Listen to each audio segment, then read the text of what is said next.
जय हिंद, वंदे मातरम। प्यारे बच्चों, कैसे हैं आप? उम्मीद करता हूँ सभी लोग अच्छे होंगे।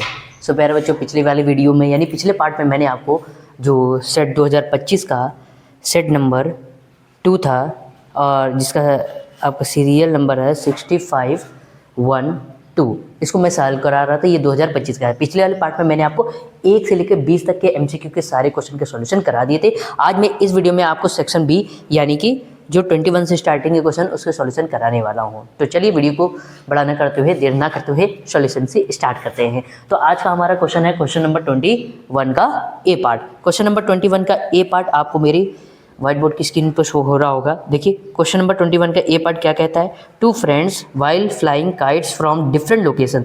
2 दोस्त हैं जो कि अलग अलग लोकेशन से क्या है, पतंग को उड़ा रहे हैं। ठीक है, find the strings of their kites crossing each other. और जब ये दोनों दोस्त पतंग अलग अलग लोकेशन से उड़ा रहे हैं तो उनकी जो पतंग की डोरी है एक दूसरे को क्रॉस कर रही है। ठीक है, the string can be represented by a vector. और वो जो पतंग की डोरी है उसको हम इस वेक्टर से रिप्रेजेंट किया है। ए वेक्टर है जो कि 3i cap plus J cap plus 2k cap, और बी वेक्टर है वो है आपका 2i cap minus 2j cap plus 4k cap. ठीक है, इसके बाद determine the angle found between the kite strings, assume there is no slack in the string. तो अब आपको ये बताना है बेटा कि जो पतंग उड़ाई जा रही है, देखिए बेटा एक लोकेशन ये है, एक ये ए पर्सन है और एक ये बी पर्सन है।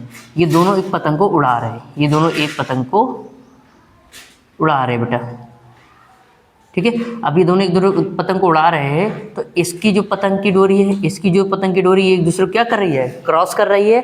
और साथ ही साथ ये बोल रहा है कि जब ये पतंग की स्ट्रिंग में किसी तरीके की ढील नहीं है, मतलब एकदम टाइट है ये।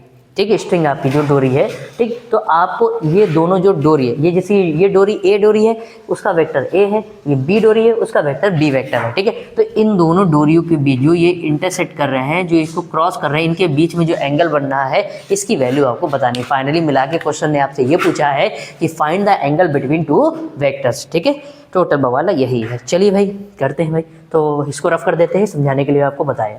ठीक है, तो अब आपको पता होना चाहिए एंगल बिटवीन 2 वेक्टर्स क्या होता। फॉर्मूला आपने पढ़ा है, cos theta is equal to A vector dot B vector upon magnitude of A vector and magnitude of B vector.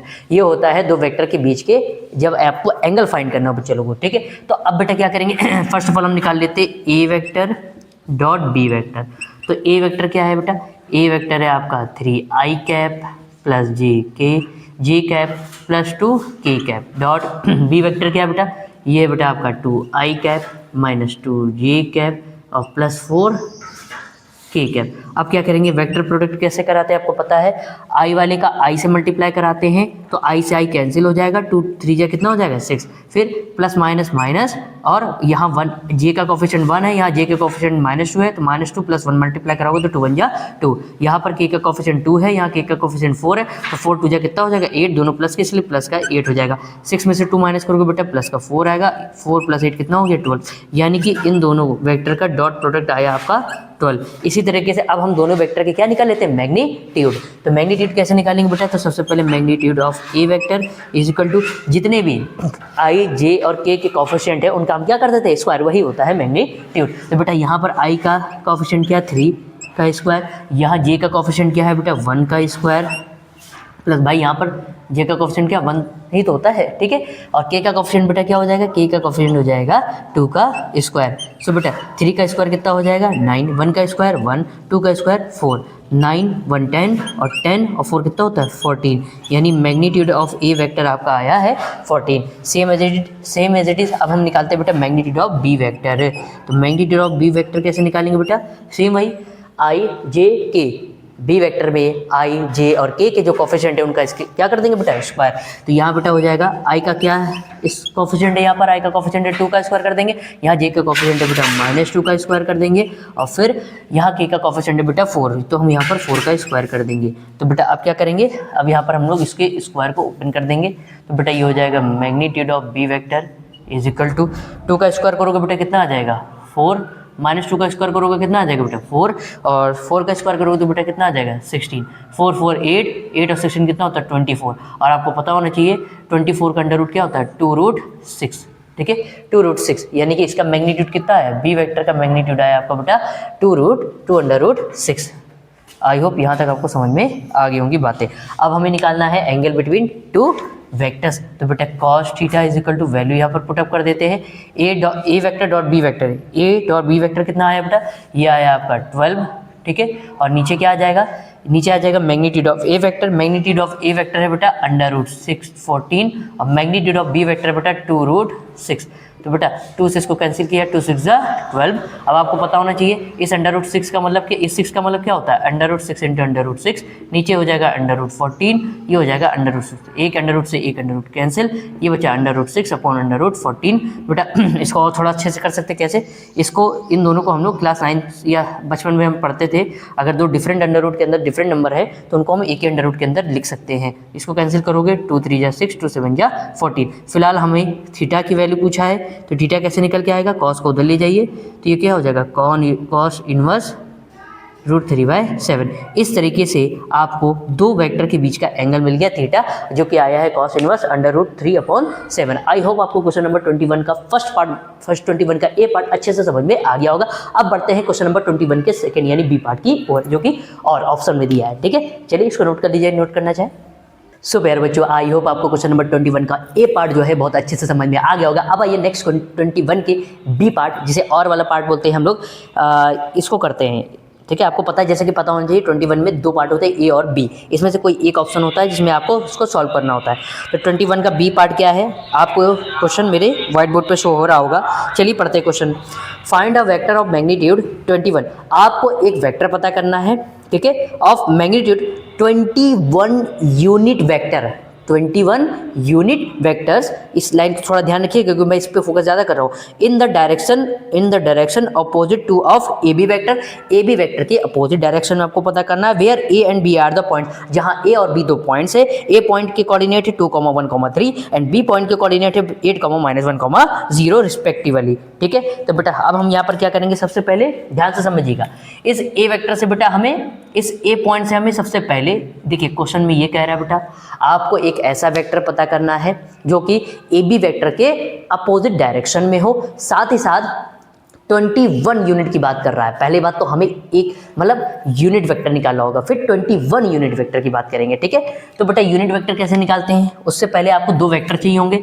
तो ए पॉइंट से हमारा पहला वेक्टर मिल जाएगा जो कि हो जाएगा 2i कैप प्लस 1j लिखने से अच्छा है j कैप लिख लीजिए, थोड़ा अच्छा लगेगा, और 3k कैप। सेम मेजरिट यहाँ से मैं बी पॉइंट से बेटा बी वेक्टर मिल जाएगा, ये हो जाएगा 8i कैप, ये माइनस है, यहाँ बीच में प्लस होता है, प्लस माइनस j कैप और प्लस 0k कैप, ठीक है। यहाँ तक बात आपको समझ में आ गई होगी। अब हम क्या निकालते हैं बेटा, हम निकालते हैं ए बी वेक्टर की बात कर रहा है, A B vector. A B vector कैसे निकालते हैं बेटा, हम क्या करेंगे बेटा, बी वेक्टर में से ए वेक्टर क्या कर देंगे माइनस, बी वेक्टर कितना है बेटा, बी वेक्टर है आपका 8i cap minus j cap, minus A vector कितना है बेटा, ये है 2i cap plus j cap plus 3k cap. तो बेटा क्या करेंगे, 8i cap minus j cap, minus के अंदर मल्टीप्लाई करा दीजिए, तो माइनस का 2i कैप माइनस का j कैप माइनस का 3k कैप। तो बेटा 8i कैप में से 2i कैप माइनस करोगे कितना हो जाएगा 6i कैप, ये minus j cap, minus minus कितना हो जाएगा प्लस, तो ये कितना हो जाएगा 2j कैप हो जाएगा। फिर ये आपका केवल बचा 3 माइनस का 3k कैप, ये आ गया बेटा आपका ए बी वेक्टर। अब आपको क्या पता करना है, सबसे पहले आपको यूनिट वेक्टर निकालना है। यूनिट वेक्टर कैसे निकाला जाता है, तो अगर आपको यूनिट वेक्टर निकालना है, since unit vector N cap is equal to क्या करना है, ए बी वेक्टर, ठीक है, और इसके अपोजिट डायरेक्शन में निकालना है बेटा, तो हम यहाँ पर कर देंगे माइनस, ठीक है, और फिर निकाल देंगे बेटा magnitude of A B vector. इस तरीके से निकलता है हमारा यूनिट वेक्टर। अब हम क्या करेंगे बेटा, ध्यान से समझना, सबसे पहले यहाँ पर लिख देते हैं। तो देखिए बेटा ए बी वेक्टर क्या है, ए बी वेक्टर हमारा आया है 6i cap minus 2j cap minus 3k cap. साथ ही साथ बेटा ए बी वेक्टर का मैग्नीट्यूड, तो अगर बेटा ध्यान से सुनना, यहीं पर हम निकाल लेते हैं ए बी वेक्टर का मैग्नीट्यूड। मैग्नीट्यूड कैसे निकालते हैं बेटा, जो भी आई जे और के कोफिशिएंट होते हैं उनके क्या कर देते हैं, स्क्वायर। तो बेटा यहाँ 6 का स्क्वायर करोगे तो अब हम डायरेक्ट लिख दे रहे हैं 36 प्लस -2 का स्क्वायर करोगे बेटा +4, फिर -3 का स्क्वायर करेंगे कितना हो जाएगा +9। तो बेटा मैग्नीट्यूड कितना आ जाएगा, ये हो जाएगा 36 और 4 40, 40 + 9 49। बेटा यहाँ पर हो जाएगा magnitude of A B vector कितना हो गया, √49। अब आपको पता होना चाहिए बेटा यहाँ पर 49 का अंडर रूट क्या होता है 7। तो आई होप ये बात आपको समझ में आ गई होगी। तो इसका अंडर रूट होता है 7, ये हमने यहाँ पर लिख दिया। अब हमारे पास क्वेश्चन में बात कर रहा है 21 यूनिट। देखिए क्वेश्चन में दिया आपको, आप इस व्हाइट बोर्ड पे देख सकते हैं, क्वेश्चन में देखो दे रहा है, कह रहा है 21 यूनिट। ठीक है, अब ये तो एक यूनिट के लिए यूनिट वेक्टर आया, 21 के लिए निकालना है। तो हमारा सबसे पहले क्वेश्चन में क्या बोल रहा है, आपको एक वेक्टर पता करना है। तो सबसे पहले हम यहाँ लिखेंगे रिक्वायर्ड वेक्टर। क्या हो जाएगा बेटा, ये एक यूनिट के लिए यूनिट वेक्टर है। हमारे लिए क्वेश्चन में बोल रहा है आपको 21 यूनिट के लिए निकालना है। तो 21 का हम इस यूनिट वेक्टर में क्या करा देंगे, 21 का इस यूनिट वेक्टर में हम क्या करा देंगे, multiply.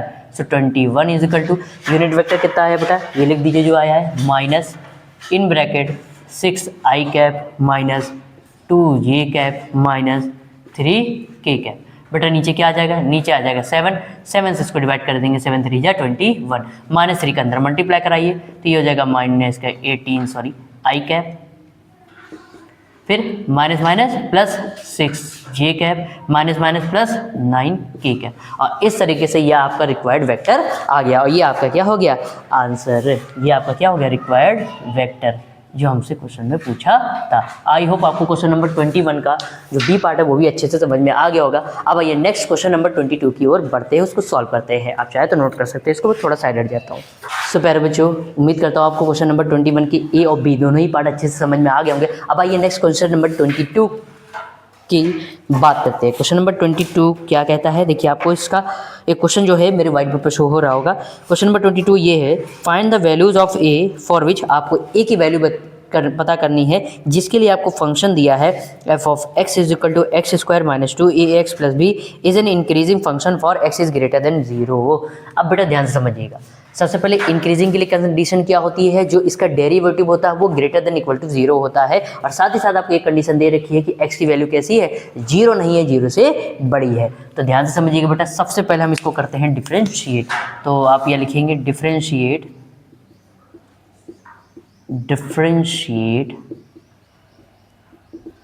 with respect to x, x respect इसको डिफरेंशिएट करेंगे। तो बेटा डिफरेंशिएट का साइन हम f डैश x भी लगा सकते हैं। तो हम एक स्टेप बचाने के लिए ये लिख दे रहे d/dx नहीं लिख रहे हर तरफ, ठीक है। बेटा एक्स स्क्वायर का डिफरेंशिएशन क्या होता है, डेरिवेटिव क्या होता है -2x, ये 2x और 2ax का x का 1 हो गया, 2a बाहर आ जाएगा, प्लस b का क्या हो जाएगा 0। तो हम इसको, आप ये समझ गए ना, इसको लिखने की जरूरत नहीं। अब आपको पता होना चाहिए ये इंक्रीजिंग की बात कर रहा है, तो f डैश एक्स इंक्रीजिंग के लिए कंडीशन क्या होती है, greater than equal to 0। So बेटा क्या हो जाएगा बेटा, ये हो जाएगा f डैश एक्स डेरिवेटिव कितना है 2x minus 2a is greater than equal to 0। बेटा 2 यहाँ से आप कॉमन लेंगे तो ये हो जाएगा x minus a is greater than equal to 0। So बेटा क्या हो जाएगा, ये हो जाएगा 2 इधर जाके डिवाइड में हो जाएगा और ये बन जाएगा 0। So x minus a is greater than equal to 0, एक उधर ले जाइए तो ये हो जाएगा greater than equal to a। It means अगर a की बात, a की वैल्यू बोल रहा है ना, a is less than equal to x।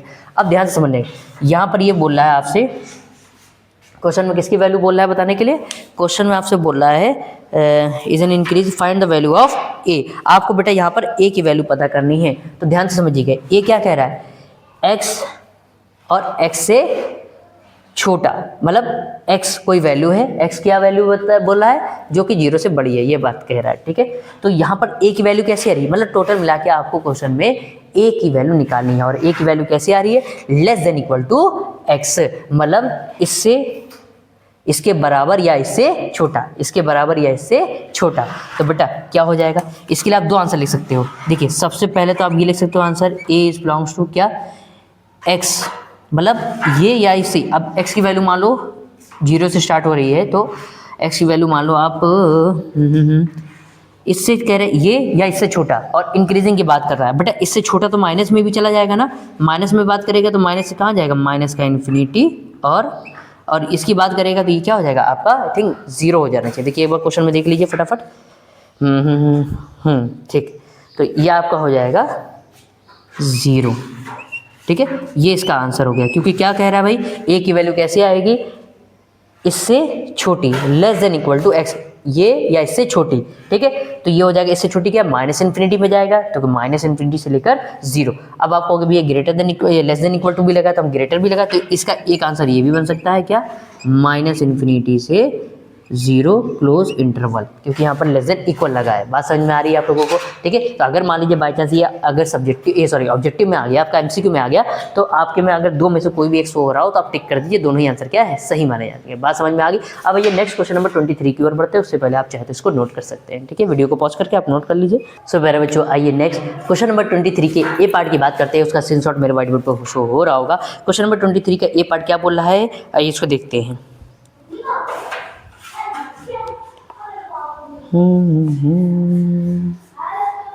20, हाँ मिल गया। डिफ्रेंशिएट 2 की power cos square X with respect to cos square X. आपको 2 टू द पावर एक ये फंक्शन है, ठीक है, 2 की पावर कॉस स्क्वायर एक्स, इसको आपको इस फंक्शन यानी कि कॉस स्क्वायर एक्स के रिस्पेक्ट में डिफ्रेंशिएट करना है। आप कहोगे ऐसे क्वेश्चन कई आप लोगों में से कई बच्चों ने किए होंगे। ठीक है, और चलिए भाई इसको देखते हैं कैसे करते हैं। मतलब टोटल मिला के बेटा आपको ये निकालना है dy बाई डी। आप लोगों ने पैरामीट्रिक फॉर्म तो पढ़ा ही होगा, उसी टाइप का क्वेश्चन है। ठीक है, पहले इसको x के रिस्पेक्ट में डिफरेंशिएट कर लीजिए, तो dy बाई डी एक्स बेटा डिफरेंशिएट करिए। अब आपने पढ़ा होगा ये a की पावर x है बेटा, आपने इसका डिफरेंशिएट पढ़ा होगा, डिफरेंशिएशन पढ़ा होगा कि a की पावर x का डिफरेंशिएशन क्या होता है बेटा, a की power x log base e और a log base e a। ठीक है, तो चलिए भाई लिख देते हैं a की पावर x का क्या हो जाएगा बेटा, a की पावर x मतलब 2 की पावर cos स्क्वायर x। ठीक है, और log बेस e, a कितना है बेटा 2।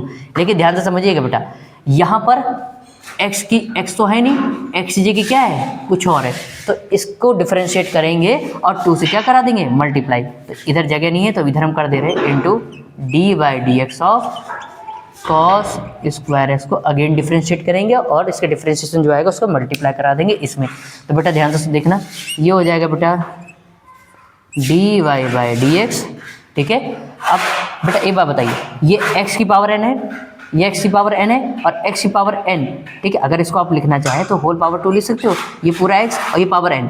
x की पावर n का डिफरेंशिएशन क्या होता है, पावर आगे जितनी पावर है उसमें एक पावर कम, तो ये हो जाएगा पावर, ये हो जाएगा, ये तो पहले एज इट इज लिख ले जो लिखा था, 2 की power cos square X log base E 2 into X की पावर n का क्या होता है n, एक्स की पावर n माइनस 1, 2 माइनस 1 करोगे तो पावर 1 हो जाएगी। लेकिन अब भी ध्यान से सुनो, अब भी x नहीं है, x लिखे क्या है cos x है। अगेन हम लोग फिर से डिफरेंशिएट करेंगे, ठीक है, और जो डिफरेंशिएशन आएगा उसको इसमें मल्टीप्लाई करा देंगे। तो बेटा आपको पता होना चाहिए cos x का डिफरेंशिएशन क्या होता है, माइनस साइन x। ठीक है, तो इसका माइनस उठ के आगे आ जाएगा, तो हम इसको इस पूरे को चाहे तो आगे ले आइए, तो ये हो जाएगा बेटा माइनस का, या इसको ही पहले लिख देते 2 cos square X log base E 2 into क्या हो जाएगा, ये हो जाएगा बेटा आपका ये हो जाएगा 2, ये क्या cos का क्या हो जाएगा साइन, तो साइन पहले लिख लेते हैं और cos x, ये हो गया इसका डिफरेंशिएशन। ये आके निकल के आ गया आपका D Y by D X. Same as it is हमें यहाँ निकालना है D U by D X. चलिए भाई, तो D U by D X निकालते हैं, इसको डिफरेंशिएट करते हैं। ये ऑलरेडी होके रखा है, अगर ध्यान से देखो कॉस स्क्वायर एक्स को हमने डिफरेंशिएट यहाँ पर किया है, कॉस स्क्वायर एक्स को किया है भाई, ये और ये दोनों का मतलब तो सेम ही होता है बेटा, कॉस एक्स या ये लिखाओ या ये लिखाओ, दोनों का मतलब सेम होता है। तो इसका हम डायरेक्ट डिफरेंशिएशन लिख सकते हैं क्या, माइनस का 2 साइन एक्स कॉस एक्स। अब निकालना क्या बेटा, D Y by D X. तो अब बेटा ध्यान से सुनना मेरी बात को, आपको पता होना चाहिए कि D Y by D U, इसको क्या लिख सकते हैं, इसको आप यहाँ लिखेंगे D Y by D X whole upon the D U by D X. इनकी वैल्यू पुट कर दीजिए। D Y by D X आपने कितने निकाला, ये आपने निकाला है माइनस का 2 cos square X log base E 2 into 2 sine X cos X. नीचे D U by D X की वैल्यू कितनी निकाली बेटा, ये आपने निकाली है माइनस का 2 sine X cos X, minus से माइनस कैंसिल, 2 से 2 कैंसिल, साइन एक्स से sine X cancel, cos X से कॉस एक्स कैंसिल। तो बेटा यहाँ पर हमारा D Y by D U की वैल्यू कितनी आ जाएगी, ये आ जाएगी बेटा कॉस स्क्वायर एक्स, ठीक है, सॉरी यहाँ 2 की पावर है, ये 2 कर लीजिएगा बेटा, ये 2 लिख लीजिएगा, तो ये हो जाएगा 2 की पावर कॉस स्क्वायर एक्स, ठीक, लॉग बेस E2, ये इसका हो गया फाइनल आंसर। आई होप आप चाहे तो इसको आगे लिख लीजिए, थोड़ा बेटर लगेगा, अच्छा लगेगा। सो आई होप आपको D Y by D U ये क्वेश्चन कैसे सॉल्व करना था अच्छा समझ में आ गया होगा।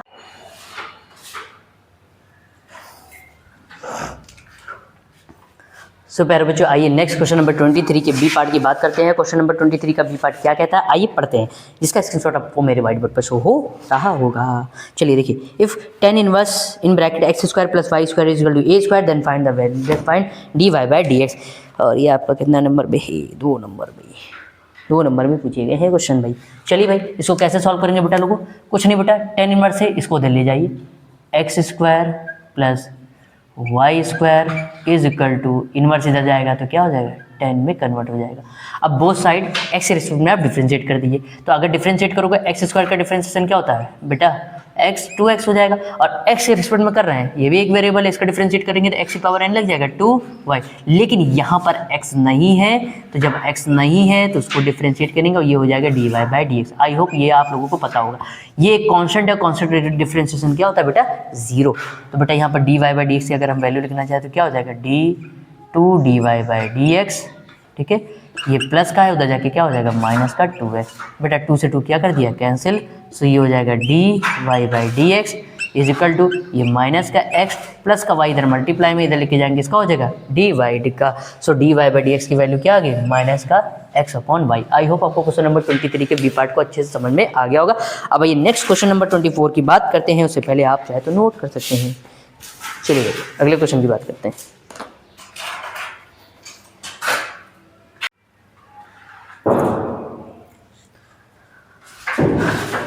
सो प्यारे बच्चों, अब आइए नेक्स्ट क्वेश्चन नंबर 24 की बात करते हैं। क्वेश्चन नंबर 24 आपको मेरे व्हाइट बोर्ड की स्क्रीन पर शुरू हो रहा होगा। देखिए क्वेश्चन नंबर 24 क्या है, evaluate sine inverse in bracket sine 3 pi by 5। अब आप में से कई बच्चे खुश हो जाएंगे और कहेंगे भैया मुझे आ गया क्वेश्चन देख के, प्रॉपर्टी लगा देंगे, कौन सी, sine inverse sine theta is equal to क्या हो जाता है थीटा, और यहीं पर आप क्या कर देते हैं गलती, क्योंकि एग्जाम में जिसने क्वेश्चन बनाया है कुछ सोच समझ के बनाया होगा। जैसे आपको पता होना चाहिए बेटा, साइन इनवर्स साइन, जो साइन की रेंज होती है, सॉरी साइन की रेंज क्या होती है बेटा, साइन फंक्शन की रेंज होती है आपकी -90 से 90, ठीक है, ये होती है। क्या इसका एंगल इसके बीच में आ रहा है, पहले चेक करो।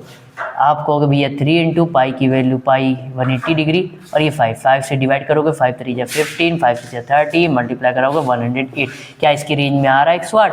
नहीं आ रहा है। इसका मतलब है आपको पहले इसको इस एंगल में रिड्यूस करना होगा ताकि वो इसकी रेंज में आए, और तब जाके इसको सॉल्व करना होता है बेटा। तो चलिए भाई करते हैं, अब बुद्धि खुली आप लोगों की भाई। तो हम इसको लिख सकते हैं साइन इनवर्स साइन, ये हो जाएगा बेटा, आप इसको लिख दीजिए, इसको आप लिख दीजिए, तो इधर तो रहेगा पाई बाई 5, ठीक है, और इधर लिख दीजिए आप पाई -2। क्या इसको 3 पाई बाई 5 को हम ये लिख सकते हैं, 5 से इधर मल्टीप्लाई करोगे, माइनस करोगे तो 3 पाई बाई 5 आ जाएगा। भाई इतना तो आप लोगों को आता ही होगा। अब यहाँ पर आएगा क्वाड्रेंट का खेल। तो बेटा एक बात बताइए, साइन 180 माइनस थीटा हमने पढ़ा है कि साइन 180 या जैसे बोलते pi minus theta is equal to क्या होता है। पहली बात तो हमें क्वाड्रेंट पता होना चाहिए। पहली बात बेटा हमें ये पता होनी चाहिए किस क्वाड्रेंट पे है, आपको पता होना चाहिए ये आपका सेकंड क्वाड्रेंट में। सेकंड क्वाड्रेंट में साइन और उसका रेसिप्रोकल जो होता है कॉसेक वो पॉजिटिव होते हैं, बाकी सभी ट्रिग्नोमेट्री रेशियोज क्या होते हैं की वैल्यूज क्या होती है नेगेटिव होती है। तो इस वजह से ये क्या हो जाएगा, ये आपका रहेगा साइन थीटा। तो बेटा साइन 180 माइनस यानी पाई माइनस थीटा क्या होता है साइन थीटा, ये हो जाएगा 2 पाई बाई 5। अब देखिए क्या ये इसकी रेंज में आ गया, चेक कर लेते भाई। 2 इंटू ये तो हो जाएगा 180 डिग्री, 5 से डिवाइड करोगे ये आ जाएगा 5 3 जा 15, और ये इसको ये 72 डिग्री है, बिल्कुल बात सही है भाई, ये साइन की रेंज में आता है। अब यहाँ पर लगा दो ये वाला फॉर्मूला, कौन सा, ये वाला, तो क्या हो जाएगा, ये आ जाएगा 2π/5। ये हो गया इसका आंसर। आई होप आपको क्वेश्चन नंबर 24 भी अच्छे समझ में आ गया होगा। तो आइए इस सेक्शन बी के लास्ट क्वेश्चन नंबर 25 की बात करते हैं। क्या क्वेश्चन दिया है आपको, शो हो रहा होगा मेरे व्हाइट बोर्ड की स्क्रीन पर। The diagonals of a parallelogram are given by A vector is equal to i cap minus j cap plus k cap and b vector is equal to i cap plus 3j cap minus k cap. Find the area of the parallelogram. तो बेटा area of parallelogram क्या होता है, सबसे पहले आपको क्या पता होना चाहिए, फॉर्मूला। तो एरिया ऑफ पैरेललोग्राम होता है बेटा, area of a parallelogram is equal to, ये होता है बेटा 1/2 magnitude of A vector cross B vector. इसका मतलब है सबसे पहले आपको ए क्रॉस बी वेक्टर निकालना होगा। सो बेटा हम ए क्रॉस बी वेक्टर निकाल लेते हैं। ए क्रॉस बी वेक्टर, ए क्रॉस बी वेक्टर कैसे आएगा बेटा, आई कैप जे कैप और के कैप, इनके कोफिशिएंट लिखिए। ए वेक्टर के आई जे के कोफिशिएंट लिखिए और बी वेक्टर के आई जे और के कोफिशिएंट लिखिए। तो इसका कोफिशिएंट क्या है, आई का 2, यहाँ कोफिशिएंट क्या है -1, यहाँ कोफिशिएंट क्या है 1। बी वेक्टर का यहाँ कोफिशिएंट क्या है बेटा 1 है, यहाँ 3 है और यहाँ बेटा -1 है। ठीक है, तो बेटा ये हो जाएगा आपका सबसे पहले इसका। अब यहाँ पर क्या निकालते हैं भाई, डिटरमिनेंट निकालते हैं। तो सबसे पहले आई के रिस्पेक्ट में, आई के रिस्पेक्ट में बेटा यहाँ पहली रो पहला कॉलम छुपा लीजिए, क्या बचेगा, इतना ये पार्ट आपका बचेगा, ये पार्ट आपका बचेगा। इनको मल्टीप्लाई कराइए, तो इनको मल्टीप्लाई करेंगे, -1 का 1 में करें, -1 में करेंगे क्या होगा, प्लस का 1, 3 का इसमें कराएंगे 3 बन जा 3, अब बीच में हो जाता है माइनस। ठीक है, फिर आपको पता साइन ऐसे चलते प्लस माइनस प्लस। ठीक है, फिर ये हो जाएगा माइनस का जे कैप। अब क्या, फिर से वही फंडा, इसकी कॉलम और इसकी रो को छुपा लीजिए। तो 2 1 1 -1, -1 का 2 में कराएंगे तो -2, 1 का 1 में कराएंगे तो ये हो जाएगा -1, फिर प्लस के कैप। बेटा ये रो ये कॉलम छुपा लीजिए। 3 का 2 में कराएंगे बेटा कितना हो जाएगा 6, और 1 का 1 में कराएंगे तो ये 1 हो जाएगा, और माइनस माइनस कितना हो जाएगा प्लस। सो बेटा ये आ जाएगा, इसको सॉल्व करेंगे तो ये हो जाएगा बेटा का माइनस का 2 आई कैप। इसको सॉल्व करेंगे तो माइनस माइनस प्लस, 2 1 3, ये माइनस कितना हो जाएगा प्लस 3 जे कैप, ये कितना हो जाएगा +7 के कैप। बेटा ये आया बेटा ए वेक्टर क्रॉस बी वेक्टर। अब आपको इसका निकालना है मैग्नीट्यूड। तो बेटा ए वेक्टर क्रॉस बी वेक्टर का मैग्नीट्यूड निकालोगे, क्या हो जाएगा भाई, जो भी आई जे और के कोफिशिएंट होंगे उनका क्या कर देंगे बेटा, स्क्वायर कर देंगे। तो बेटा यहाँ पर आई का कोफिशिएंट क्या है -2 का स्क्वायर, जे का कोफिशिएंट क्या है 3 का स्क्वायर, और के का कोफिशिएंट क्या है बेटा 7 का स्क्वायर है। अब आपको पता होना चाहिए -2 का स्क्वायर करोगे +4, 3 का स्क्वायर करोगे 9 और 7 का स्क्वायर करोगे तो ये हो जाएगा 49, 9 ऐड करोगे बेटा 58 और इसको ऐड करोगे कितना हो जाएगा 62। तो ये बेटा हो जाएगा magnitude of A vector into B vector. अब बेटा आपको एरिया ऑफ पैरेललोग्राम का फॉर्मूला लगा देना है बस, और ये हो गया आपका कंप्लीट। सो बेटा ये हो जाएगा is equal to area of parallelogram 1/2 magnitude कितना निकल के आया बेटा, यह है √62। तो आप यहाँ पर आंसर ऐसे लिख सकते हैं √62/2 स्क्वायर यूनिट्स। ठीक है, ये हो गया इस एरिया ऑफ पैरेललोग्राम का आंसर। आई होप आपको क्वेश्चन नंबर 5 था इस सेक्शन का, वो आपको बहुत अच्छे तरीके से समझ में आ गया होगा। सो प्यारे बच्चों, आई होप आप लोगों को क्वेश्चन जो सेक्शन बी के जो क्वेश्चन नंबर 21 से 25 तक जितने भी क्वेश्चन कराए वो आपको बहुत ही बेहतरीन तरीके से समझ में आ गए होंगे। उन सभी के सॉल्यूशन नेक्स्ट वीडियो में, क्योंकि वीडियो बहुत बड़ा हो जाता है, ठीक, मुझे प्रॉब्लम होने लगती है इसलिए, ठीक है, एक्चुअली मैं फ़ोन से रिकॉर्ड करता हूँ, ठीक है, इससे मैं स्टोरेज का इशू हो जाता है, इसलिए बाय पार्ट आपको वीडियो मैं यहाँ पर दे रहा हूँ। तो नेक्स्ट वीडियो में हम लोग आपको पार्ट 3 में सेक्शन सी का जितने भी क्वेश्चन है उसके सॉल्यूशन कराएंगे। So thank you so much for watching this video. जय हिंद, वंदे मातरम बच्चों। आप अपने सभी दोस्तों तक इस वीडियो को शेयर करिए ताकि उन तक भी इस क्वेश्चन के सॉल्यूशन, इन क्वेश्चंस के सॉल्यूशन पहुंच सके। जय हिंद, वंदे मातरम बच्चों।